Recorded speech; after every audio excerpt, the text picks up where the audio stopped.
central Cleveland County in the Piedmont of North Carolina, north central Cherokee County in upstate South Carolina, until 6 p.m. Eastern Daylight Time.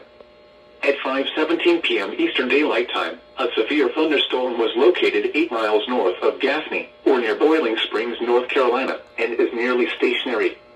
Hazard, 60 miles per hour wind gusts and quarter-size hail. Source, radar indicated. Impact, minor hail damage to vehicles is expected. Expect wind damage to trees and power lines.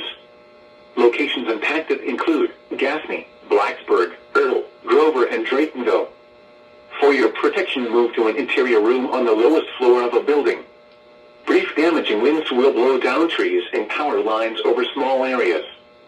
A brief period of large hail is also possible. Seek shelter inside an interior room.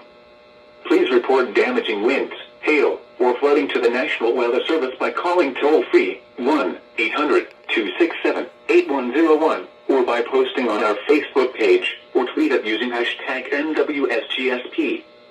Your message should describe the event and the specific location where it occurred. Repeating, a severe thunderstorm warning has been issued until 6 p.m. Eastern Daylight Time for the following county: Cleveland, North Carolina, and Cherokee, South Carolina.